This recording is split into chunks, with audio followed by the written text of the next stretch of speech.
Remember, first to 10.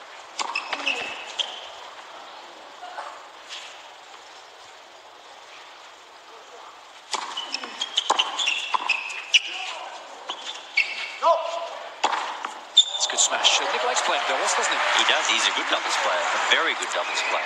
1-0, KYRGIOS-THIEM. He doesn't treat it necessarily seriously. He plays with his mates. He plays for a little bit of practice and a bit of match play, but he could be right at the very top of the tree if he chose to. I think he likes the team concept. He does. Yeah, he really does. He's enjoying Davis Cup, Labour Cup.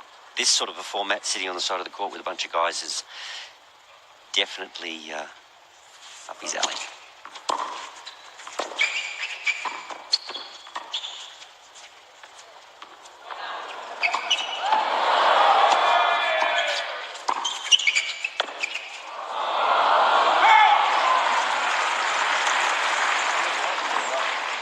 Got to take my hat off to the sporting public in Melbourne. They never fail to show up. I mean, this is a great event with a tremendous field, but this town loves its sport.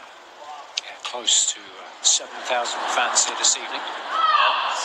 The live formation. What's the advantage of that, Wally? I'll be honest with you, Jason, in my day, it was very rarely used, and started around the time of the Woodies when they were in their prime. But I guess it's to create indecision in the return. But I would suggest if you were a returner, you just pick your spot. Pick your spot. Don't be distracted by all that movement at the net. There's Novak. It can depend. I mean, Novak could say that could be the direction that you should serve or the direction I'm going. Depends which way they want to use the signals.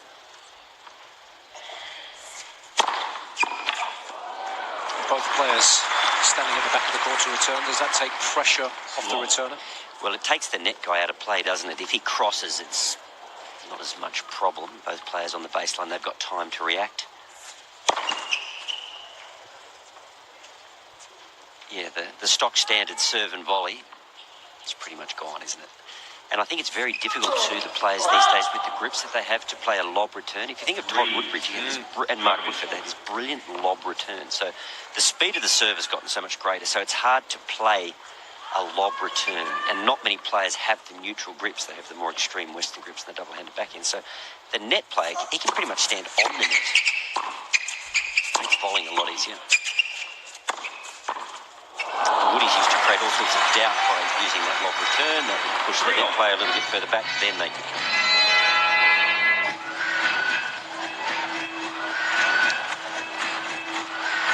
Adam is courtside with Leighton. Yeah, thanks, Jason. Thomas and Leighton just having a chat. Sorry to break in, guys. You giving him some tactics for the final, or? Yeah, no, he looks in great form at the moment. Obviously, I was close. I would have liked to have been out there with Thomas playing, but he's in with a very good shot. He's got some easy power out there behind him. What impressed you most about Rafa on the other side of the net there? His forehand. That one he hit when you had the point done, and he gets it. On the seniors tour, I win a lot of those points. So, no, I don't even know if he was on the court when he hit that winner around the net. So, yeah, not used to seeing those these days. He was almost in the Yarra. Thanks, Leighton.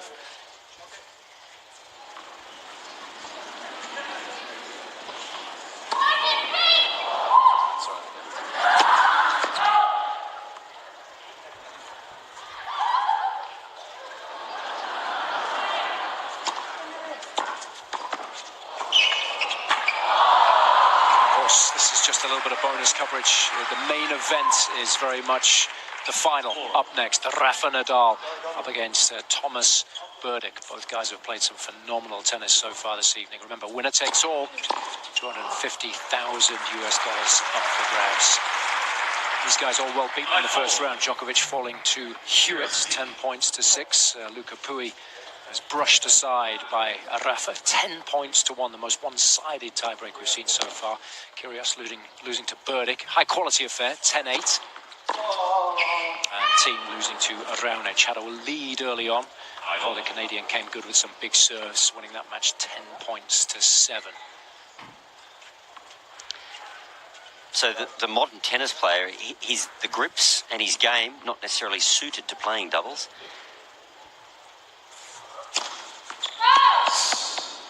Therefore, you see a lot of discussion, a lot of crossing, a lot of eye formation. almost trying to create a lot of distraction.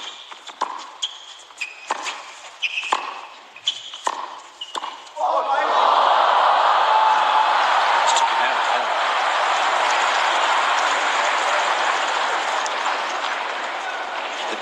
The bottom line is Nick apologising. This is all very friendly, but the bottom line in a game of doubles, the net plays fair game. Well, you've got to be on, haven't you? Yeah, to tag him would be considered a good play.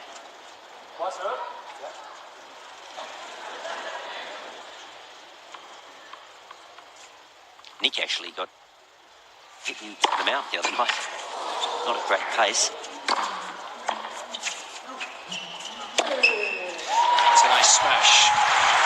Let's get down and see what Thomas Burdick has to say about playing Rafa in the final. The KYRGIOS-THIEM. Yeah, thanks, Jason. Thomas is just limbering up here, not on the bike that Rafa has basically not got out of all night when he's off court. But Thomas, how do you approach this one, mate? Do you have time to get nervous because it's so quick fire as opposed to a normal match? Well, it is quick, but it's actually good that it keeps you, always in and be ready. So I'm just trying to carry on that and just really enjoying it. It's a great time.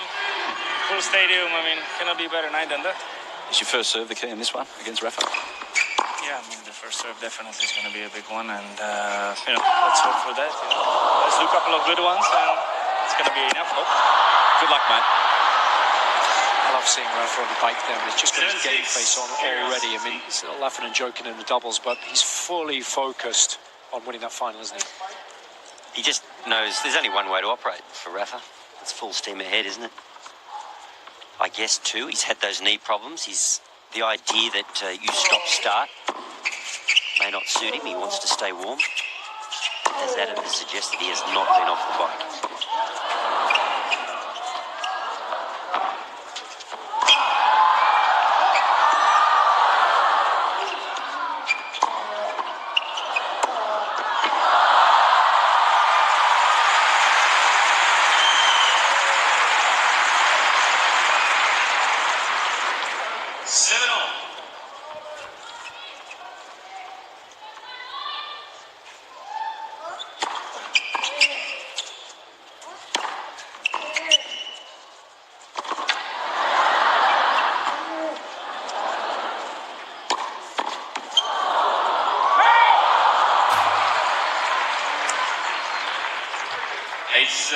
Djokovic. From what you've seen, Djokovic this evening and earlier in Kyrgios, does he stand a chance of going deep in the Australian Open? Just to make sure you heard it, 8-7 Look, I think we're going to learn a lot about him when he plays his first tough match. He's had these tremendous powers of recovery, hasn't he, over the course of his career, but without any matches under his belt. It's very hard to replicate that. The match fitness required. And match fitness is a lot about the nervous energy you expend as well as the physical. So, yeah, I mean, he's class. There's no doubt about it. This could go on all night between them.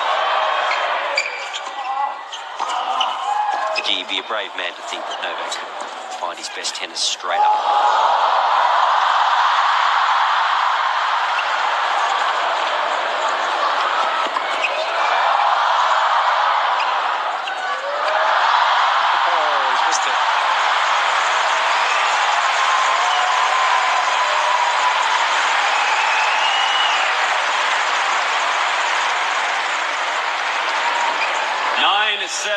Djokovic-POUILLE. Just shows, though, doesn't it, how they got a lot of money, they got a lot of titles. Tiebreak 10s, majority doubles. Djokovic and Murray, but they were both desperate to get down here. Probably underdone. Well, Andy certainly in surgery, and Novak. Just shows how much they missed it.